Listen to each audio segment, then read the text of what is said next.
Anong problema sa Brad? Namatay siya pag pinailaw? Oo, pag sinarabi yung Sige, signal sige daw. light. Sige, pandara daw, brother. Pag Pailawan ta. Oo. Ayun. Sige, pandara ulit. Check mo yung fuse. Pag namatay na, pag tinanggal mo fuse. Pag namatay siya, okay. Check mo ang stator coil, tsaka ang regulator na duwa. Na duwa. Check mo lang. Sige. Check mo yan, na duwa. Tama na yung stator kung may kuryente. Ayun na stator.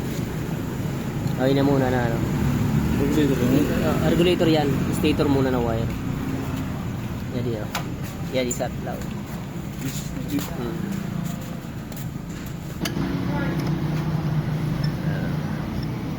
Tanggal yan. Tapos kuha kasi yung paper clip. Check mo ang stator na linya. Ini. Oh, baby. Oo, kick mo doon dito kuya. Padyakan mo. Sige, ito. Doon na yellow. Green ng yellow niya. Hindi. Ano? Yellow pink. Pink. Oh, yellow pink. Pakanti na sa stator. Oh, sige. Hindi. Ano, face park mo lang. Sige.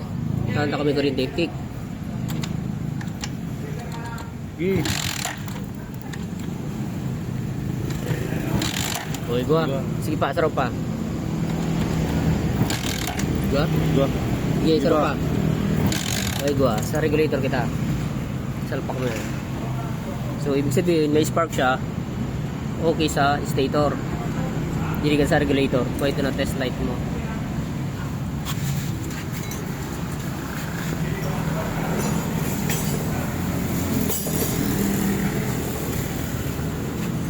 Test light mo ang kulay pula. Sige. Kuya, kick. Kulay, alam mo na pagaliyon. Tusok mo lang ang pula. Oo. Kamo ko may ilaw. Sige. Ali ang fuse.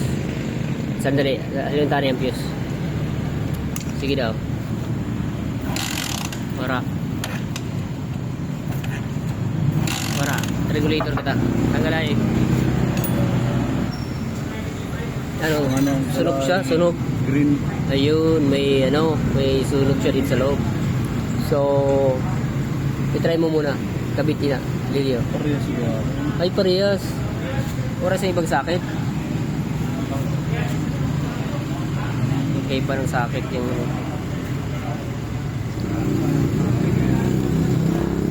may sunog siya. Oh.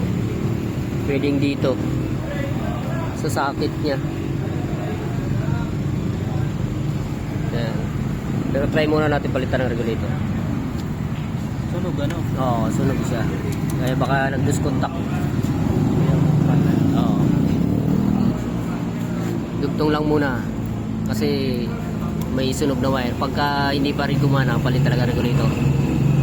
Kasi minsan, kahit ganyan, sunog lang, gumagana pa rin. Nag-lose contact kasi sunog. Pag hindi gumana, saka tayo magpapalit ng regulator.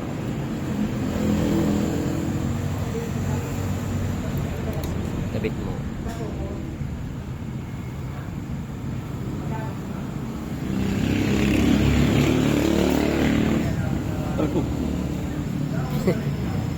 Okay lang yan. Kabit mo na. Sige na. Tama na. May testing pa man lang.